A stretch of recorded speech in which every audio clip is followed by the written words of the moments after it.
much. It's an honor to be here with you today, and I thank you for the work that you do on behalf of all the taxpayers of Calaveras County.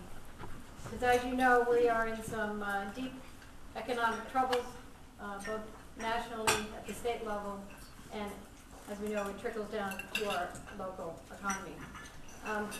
Al was gracious to invite me, and when I was talking to him, I said, gee, well, what would you like me to talk about? He said, well, why don't you talk about the administrative office? You know, what does the administrative office do? So I thought to myself, sure, I can talk about that. And I thought, ooh, it might be a little boring for some people. For some of us that love administration and love problem solving, we like to dig into those little operational details, and we like to figure out how to streamline systems, and we like to make systems work better, and I think that's why I like administration and I like management. The County Administrative Office primarily implements Board of Supervisors adopted policies and directives. We implement board policy. This includes enforcement of ordinances, of rules, regulations. It also means that I help the board set their agenda, provide information that allows them the best data and critical information so that they can make sound policy decisions. It's really hard as a board member if you don't have all the facts, if you don't have different perspectives on an issue to make a decision in a vacuum. And so one of my jobs is to ensure that by working with the senior management of the county, and there are 19 different departments, agencies, that I help facilitate that discussion and that gathering of information and data for the board. I work weekly in cooperation with the clerk recorder and county council to prepare the board's weekly agenda, and we go through all the different requests and make sure that board packet is complete so that the board has information prior to coming to the board session and making that decision. In Calaveras County, the administrative office also serves as a somewhat umbrella department. It has responsibility for the library, for museum, for the archives, for purchasing, for capital improvement planning and projects, and least but not last, the Public Educational and Governmental Commission, Public Access Television. And I've worked with a number of folks in this room, and I was reacquainted with someone today who, when I looked over and said, gee, I know that face, but I can't quite remember that person. And she was kind enough to remind me that we served on the PEG Commission back in about 1992. Because I've kind of come full circle. Prior to my appointment as the Health Services Agency Director, which I served the last 10 years, prior to that I was an analyst in the administrative office. And so I'm very familiar with the machinations of the administrative office, although the county has changed tremendously in the last 10 years. So the administrative office is really responsible first and foremost for developing, administering, and managing the county budget. This includes working very closely with our auditor controller. And once again, I'm fortunate, being the rookie, I do have the advantage of having been working in the administrative office and having had worked with Linda years ago in the 90s. But that relationship has already been established. And I think when we try to solve problems, we have to really look at developing relationships and communication, because that's, I think, where it really starts. The administrative office is responsible for preparing financial analyses, for data reports, for periodic financial status reports, again, both for short-term policy decisions as well as long-term. I work with, countywide, I work with all the different departments. And we look at not only countywide policies such as purchasing, so that we can make sure that we get the best bang for our buck, but also how can we share resources, how can we look at our operations and together perhaps do things differently because times have changed. And most recently, I was sitting with someone from our technology services department, with the auditor controller, they pulled in Lynn Norfolk, our treasurer tax collector, and jointly I call it peeled back the onion, peel it back. We worked on a problem and set a course so that we can use technology to be more efficient and to stop some of the duplication of effort and some of the frustrating problems that come when sometimes the left hand doesn't know what the right's doing, or it's just simply, it's been an old process that we haven't really tackled before. Now we have new technology that allows us to do things differently. In the administrative office, I also act as a liaison for the board, working with groups such as yourself, the Chamber of Commerce, the Visitors Bureau, the Ag Community, Health and Human Services providers, the library. Happy to see that Maureen will be honored today. It feels like an old home week for me with the library, because in my short stint when I was in the administrative office, I was also the acting county librarian for a short period and worked with Sally Tuttle. So I've worn lots of different hats in this county, which I think actually helps me out in this new position. Capital improvement planning and projects is a big task for a small county of our size. Right now, we currently have in the works a new jail and sheriff's administration project. It's in the architectural design phase. We will be having a study session with the board to bring the board current on that project. I know Gary Cooch will be interested to know that. To provide a status project update on February the 9th, you are all invited. There's a need to update the county master plan. I think as we look ahead, government is not going to be the same. It isn't the same this year as it was last year, and it won't be in the future. We will be leaner, we need to be smarter, and I think that there will be opportunities for public and private partnerships.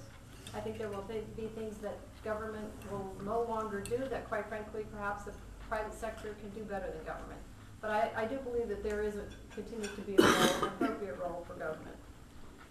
But one of these new public-private partnerships is with the Humane Society, where they've come and said, we'll raise money for you to build a shelter if you, county, will designate a location for a new animal shelter. And so the board agreed that by the end of this year, we'll locate a new location for a new animal shelter. But in the meantime, the Humane Society is going to raise some funds for that. And I think that's a nice partnership there.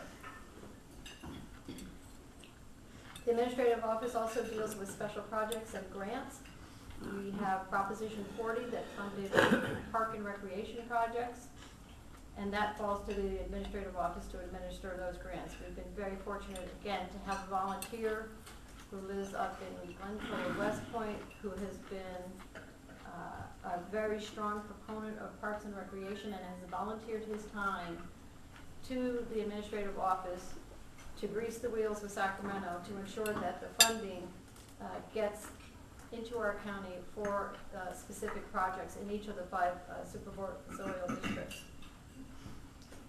There's an increasing need to keep our pulse on not only Sacramento but Washington. It's always been, and I worked in the legislative arena, so I know how important it is to keep your pulse on what's happening with the state budget, because it impacts local government and it impacts communities, it impacts special districts. And increasingly so, you cannot turn your back on and not pay attention to the feds and the state, because the actions that are happening sometimes in the middle of the night with not too much light shown on the paper impact us greatly. The Sheriff's Office this past year has been successful. It's taken a couple of years, but they've been working with Congressman Lundgren and Diane Feinstein, and they have been successful in securing a telecommunications grant for Calaveras and Alpine, which will allow some infrastructure to be built to the tune of about $1.6 million. It took about 3 years.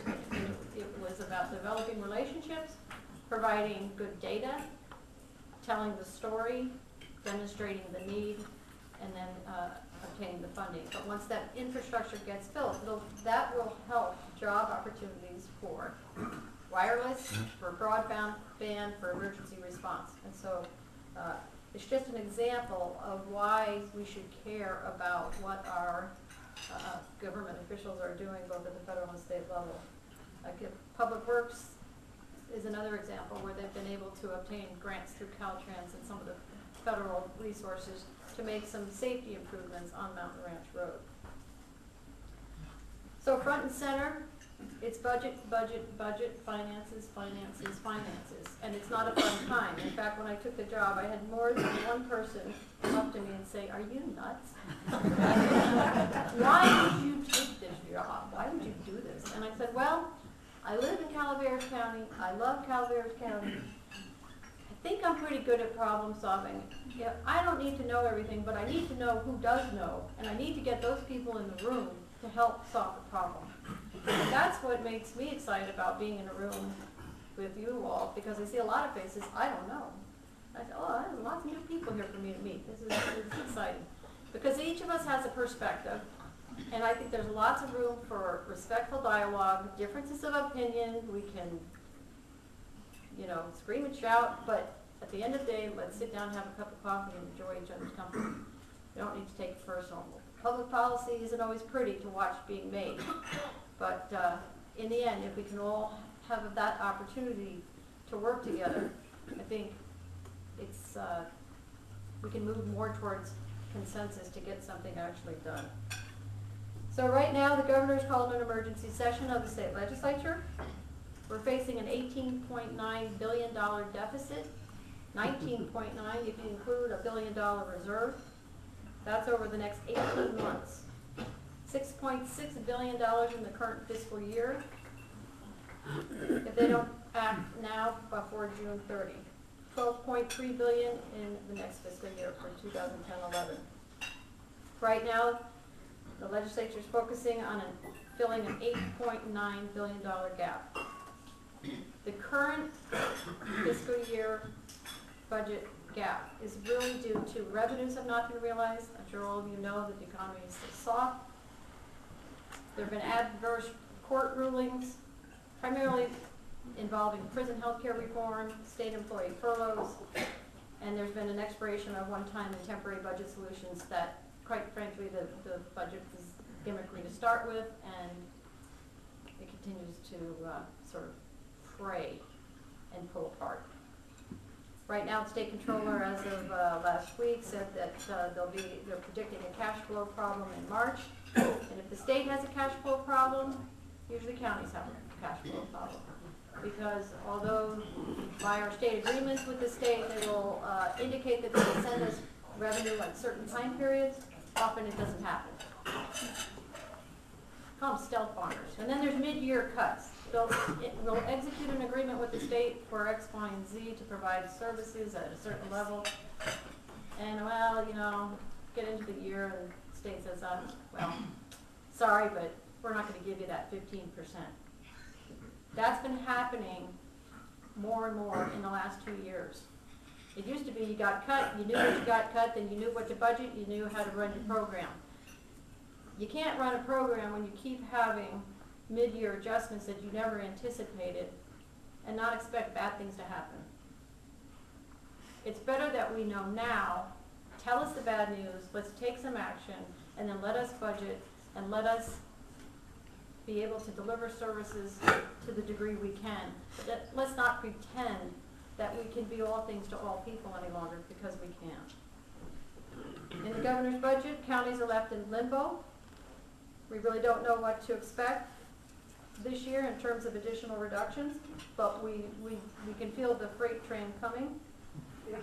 The legislative analyst has indicated a need for budget solutions by March, because many of the proposals in the governor's budget actually, if they aren't enacted in March, there's not enough time to realize the savings that they're hoping to accrue before the next fiscal year.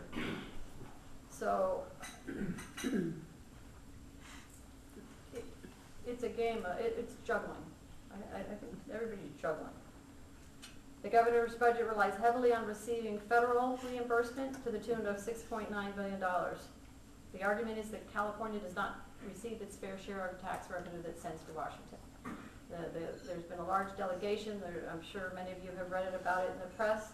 I don't think many of us have high hopes that we'll receive $6.9 billion this year from the federal government. I think we might see a little money on the Medicaid side, but I wouldn't hedge my bets on that either. If the federal funding is not realized by July 15th, program expenditure reduction and revenue increases will be triggered. And it's at this point there's not enough language to understand what the trigger really means, other than what will be on the table is wholesale elimination of programs and reductions. And some of these reductions in programs are primarily on the Health and Human Services side, from the elimination of CalWORKS and Human Services, in-home supportive services, and Healthy Families, which are some of the safety net programs for elderly and children. You can expect delays in tax cuts and continued suspension of the reduction in tax credits. There's a shift in costs from corrections to county jails, whereby offenders that used to go to prison will no longer go to prison. They're going to stay in our county. It's a cost shift. There's a lot of cost shifting in the governor's proposals. It not only impacts the sheriff's office, but it impacts the district attorney, it impacts probation, it impacts substance abuse treatment programs across the board. There'll be people that will need assistance, and it reminds me of when the hospitals closed and there were promises of services and it never happened, and now we have a terrific homeless population. Geez, we never thought about that. So it's going to be interesting to see what happens with the whole prison situation. There's a proposal which is called a transportation swap, which would eliminate sales tax on gasoline and increase the excise tax. It's kind of a complicated proposal, so I won't go into details for you. But over the long term, it'll mean less money for local road transportation. The budget proposal eliminates the Williamson Act funds, proposes to use Proposition 10 and Proposition 63 fund. Proposition 10 was the tax that provided services for children. Proposition 63 was a tax approved by on 1% tax on millionaires to provide services to the seriously mentally ill. The proposal is once again to go back to the voters to ask if those funds can be used to backfill what the state used to pay for managed care, for mental health services, and for social services. This proposal is a retread. It was before the voters last May, and it was not passed by the electorate. So, there's quite a bit of discussion about why are we doing things again. Like maybe it'll be voter fatigue and people won't care and they'll vote it. I'm not sure what the strategy is, but they must have a strategy. The proposal proposes a new 4.8% surcharge on residential and commercial property insurance to offset general fund expenditures in the State Department of Forestry and Fire Protection to enhance the state's emergency response. So, basically what does this all mean? We're not quite sure, because most of it is smoke and mirrors at this point. The legislature is split. The Democrats saying heck no. Republicans saying I gave you a budget. They're holding budget hearings. They're holding subcommittee hearings. They're hearing from every advocacy group that please don't cut me. We can't sustain for future cuts. And the ticking bomb keeps every day. There's no decision. It's worse, I think, for those of us on the local level that see people coming through our doors, or we're providing services that now we're not sure we're going to get reimbursed for, and we can't afford it. And we're a small county. We don't have huge reserves. In Calaveras County, we have a balanced budget. The county budget process has become much more complex. When I was involved, department heads, one thing with being an agency director, when I was involved in the administrative office years ago, we worked on budgets in February, March, board adopted it in June, came back after the state legislature passed a final budget in August, and September we were done. You didn't do budget analysis and financial analysis every day for a year. It's become an all-consuming task just to stay on top of decisions that are being made that impact us locally, to try to anticipate what might happen so that we can position ourselves so that we can be financially responsible and prudent. The county's budget is $146 million with a $58 million general fund. That's inclusive of the general obligation bonds that were passed for the jail of about $31 million. This is about an 8.9% decrease from the prior year. The workforce was reduced last year. There were 22 positions eliminated. Some of those were live bodies, some of those were not. I'm among my colleagues here who run departments for the county that know how much we struggle with how do we make cuts that need to happen, keep jobs so that people have money to spend to keep our economy well. It's a juggling act. It's a balancing act. And I don't have to tell you that the state's been dipping into our coffers for years. They've pretty much picked us dry. It's like you got your wallet and it's fallen out and there's nothing left in it anymore. You know, we've lost jobs, there's less money for law enforcement, there's less money for libraries, roads.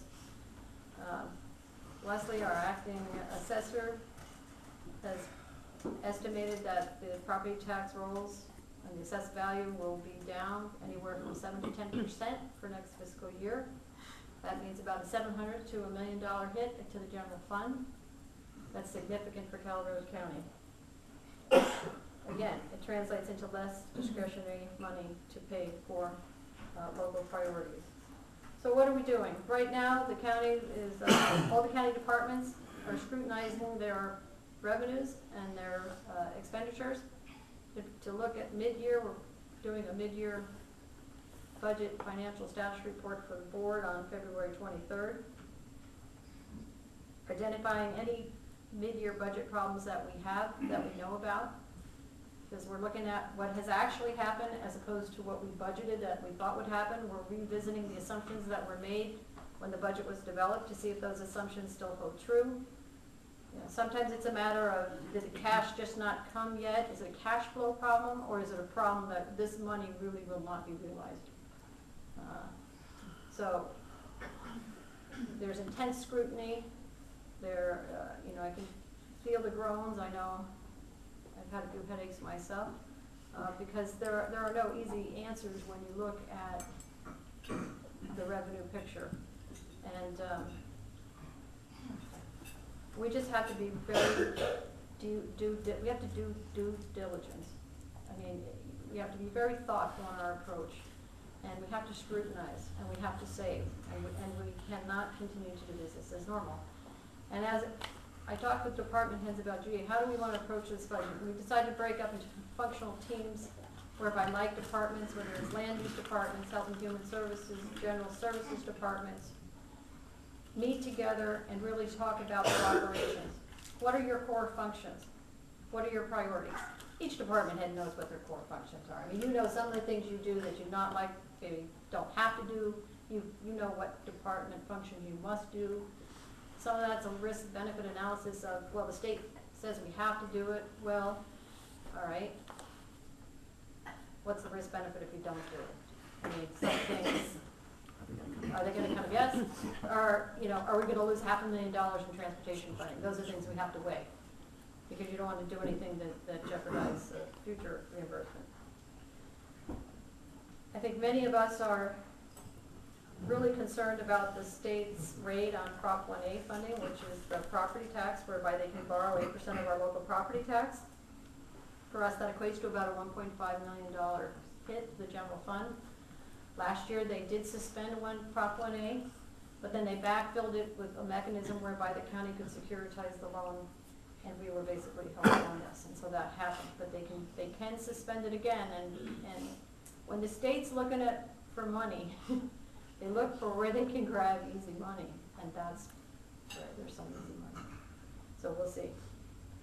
I think despite the budget doom and gloom, I do think that there are some optimists among us that say, well, sometimes when things look really bad, it forces us to look at things differently. And I like to look at the budget picture as there's new opportunities here. if we continue to talk to one another, if I learn about your business and you learn about my business, perhaps we can see some synergies to make some changes that without this crisis we might not have. And I think that I see a willingness among county department heads to do that. I think that I see community partnerships with nonprofit organizations working with county government in different ways than they have before. I've seen the community step up when asked to help solve problems, and I think that's the beauty of living in a small rural county. When I've asked people to help me, give me your perspective. Now tell me. I might not agree with you, but talk to me, tell me, persuade me. I think that's healthy. I think when we are afraid to disagree or to talk about our positions, then we're in trouble. You know, talk about freedom, freedom of speech. So, first and foremost, we're going to continue to strive for excellence in customer service. The public is our customer, front, center. And the people that work in front lines in county government, I know sometimes they hear, quite frankly, oh, those government employees, and they feel quite bashed. And I say, don't give them a reason to bash you. Smile when somebody comes to the counter. You know, department head, watch who's on your front counter. That's the first encounter the public has. You know, we're here to serve the public in the best way we can. And sometimes it's not always easy. Sometimes issues that appear very simple are not as simple as they might appear. They require research and analysis to really tease out all the different factors to help solve problems. I think we have to acknowledge that government can't do it all, nor should it. I think these are challenging times, but I encourage you to join in a respectful dialogue to help us move forward in a way where our county operations assist you in the way that makes your life better, doesn't frustrate you. We shouldn't be frustrating people. And that's easier said than done. But I just encourage you to join the discussion. I think we may surprise ourselves that what we can accomplish despite these desperate times and dire straits. And I'm kind of simple-minded. It's like one step at a time. We'll get there. I'm not afraid to tackle big problems, but I'll ask you to join me to help tackle those problems together. So thank you very much for your time.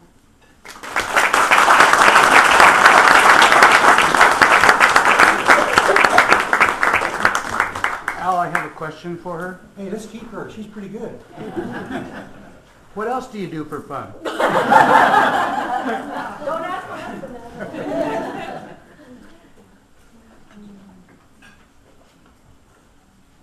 Okay. I'd like to just a real quick report on some of the things we've been doing. We have which are solution things that hopefully will help our county government.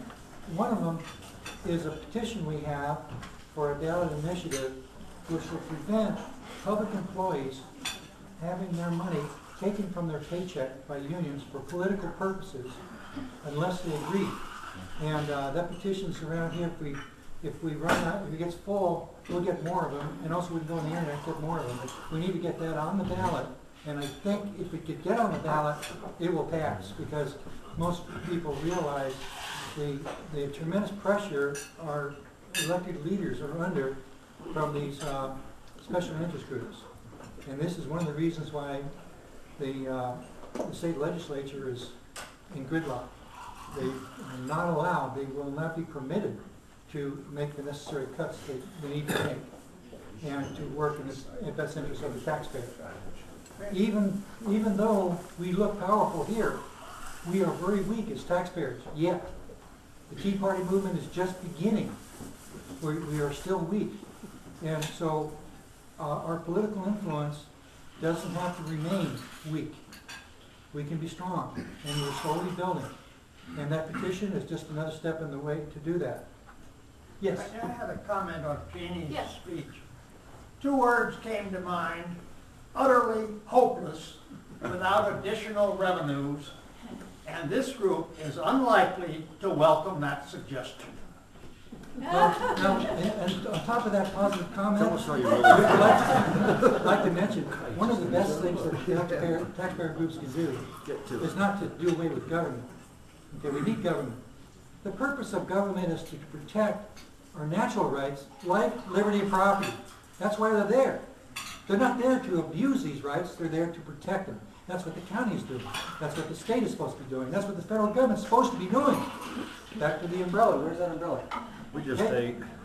All right, so the best thing that we can do for the county is to keep a positive attitude and really be supportive of the good work they're doing. And there's a lot of heroes in our county. And that is a segue into our next part of the program, which is the introduction of our winner of our Excellence in Government Award. And I'd like to introduce Linda, because she's an old friend, and she's been with us from the very beginning. And she is a past recipient of this award. Linda has won awards herself for her work as county auditor. And so many of them, I can't remember them all. But without trying to make an introduction that may not be exact and true, I think I'll have Linda come up and introduce our award winner for this year, and then together we'll present her with the Excellence in Public Service Award. Linda.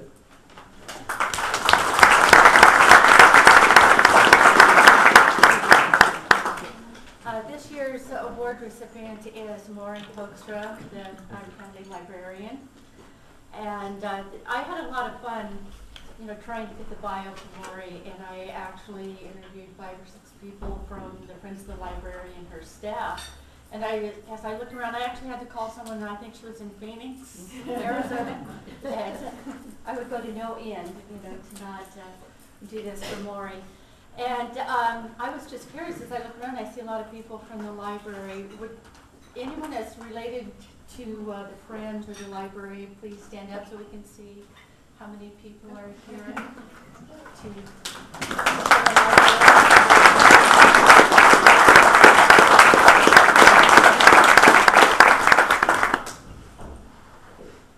Okay, Maury Hoekstra has been the Calaveras Library Director since 1998. Her previous work experience includes a decade of service with the Cincinnati Public Library and 6 years in Humboldt County. Maury was the first county librarian in Mariposa County, where she wrote the building program and grant for the new library. She is responsible for the 8 libraries which make up the Calaveras County Library System, including 13 county employees, over 85 in-library volunteers, and a budget of $492,000. With a hands-on philosophy, Maury actually works the front desk on Thursday evenings to keep in touch with library users and their needs. Maury was a volunteer tutor in Humboldt County. She is an avid reader, sometimes reading an entire book in one day, and it kind of sounded like that was most days. So, these people were really amazed on how much she read. And she is the founder of the Glencoe Book Club. With a strong interest in reading, she also oversees the Calaveras Adult Tutoring Program, which consists of 1 staff and over 40 volunteers. Over 500 students have been served by this program during Maury's tenure, achieving the goals to learn how to read, basic math, computer skills, and earn their GED. She works closely with the Calaveras County Friends of the Library, which is the umbrella organization for each separate branch's support. These friend groups have over 100 volunteers serving on their boards and in key functions. The president of the Friends of the Library organization described Maury as one of the best librarians to bring the library staff and the volunteers together. And if anyone has worked with a lot of volunteers, that is really a feat. Sometimes it's hard to bring 2 volunteers and staff together. Many commented that Maury is entertaining, interesting, and funny. Apparently Maury gives speeches when they have their awards for their volunteers, and she comes up with a theme, and I think every word is related to the topic, and it just turns out to be this fantastic and memorable event. And some of the library friends remarked that Maury is highly involved with all related library functions, almost always assuming an active role rather than just contributing. And she works well with the volunteers. She's a contributing member on the steering committee, the annual Trivia Bee, which is the largest fundraiser to the Friends of the Library. And in turn, these funds actually help to support the literacy program. Maury is currently chair of the 4999 cooperative library system, which includes consists of members of Lodi, Stockton, Modesto, Amador, and Tuolumne counties. She supports the Mark Twain Hospital Foundation, having served on the board of directors in previous years. Maury is highly respected for her knowledge and is a very congenial, dedicated county employee, which I can attest to that. Being passionate about the library system, Maury strives to make it available for everyone's benefit. Maury is unbelievably dedicated. She triumphed against all odds last year, and she worked in spite of battling serious illness. According to one of the library employees, Maury has gone the extra mile while never missing a beat. Her employee added, "We appreciate her, down to earth, kind to everyone, very forgiving, very passionate." Maury is a remarkable role model, and as one of her staff aptly stated, Maury deserves recognition for her contributions.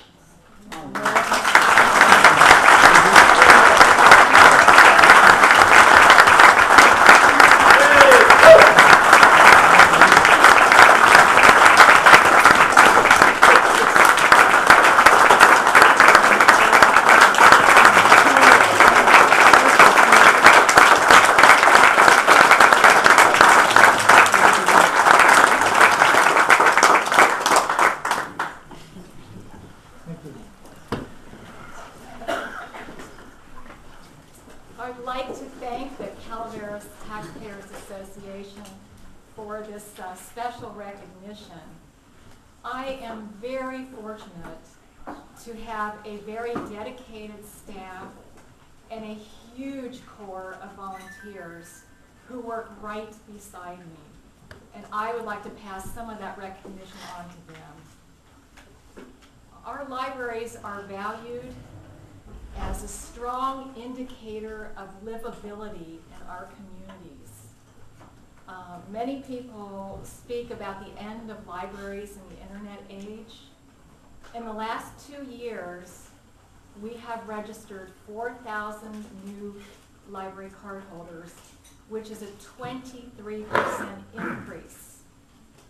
I look back at our statistics in the year 2000, and our circulation has increased 23% since the year 2000.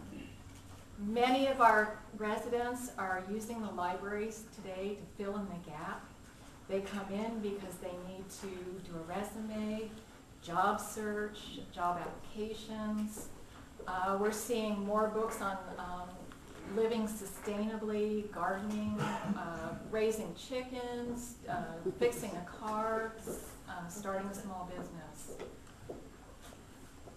When the County Office of Education last year closed their GED component, our Calaveras Adult Tutoring Program became the central GED place to come. I believe that the Calaveras County Library System is one of our most efficient government services in operation.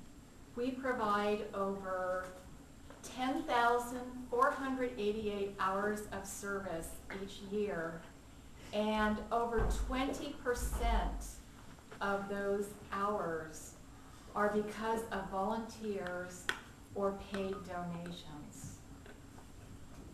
We had over 6,968 hours of volunteer service in the previous fiscal year. As Jeannie said, we are continually looking at ways to do things differently to cut expenses, but yet to provide quality library service to our citizens. That includes expanding our 24/7 fundraising efforts. We, over the last few years, have actually been making money while we sleep by selling books over the internet. And we are looking at additional ways to partner in the community. So these are challenging times, but I do look forward to working with our libraries to continue to provide a vital service to our Calaveras residents and taxpayers. Thank you again for this honor.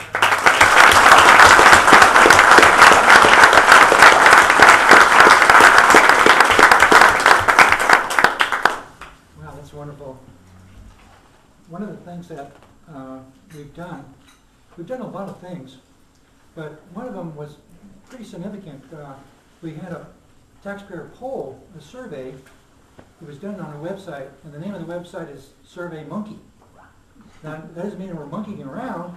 It just means that it's all done for us, so we don't have to have a lot of volunteer time to try to keep track of the survey. I know we advertised in both newspapers, and we had a few come in. They were clipped out of the paper, but most of it came in our website. We were hoping for thousands of responses, but we've only got a small handful.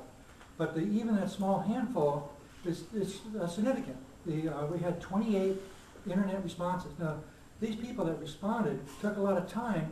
They went through questions on federal, state, and local government issues. And it was good because they had a choice of yes, no, or question mark. The question mark is like either I don't understand the question or I don't agree with the other two. So we don't have time to go through all of them, but we'll have this posted on our website, and we also will be emailing it to everybody that's on our contact list, which hopefully is everybody in this room, that you can look at these questions and the answers. But for just a brief review of the responses for local issues, I'll share that with you. I wear these to appear more sensitive and intelligent. Didn't work. Try the umbrella.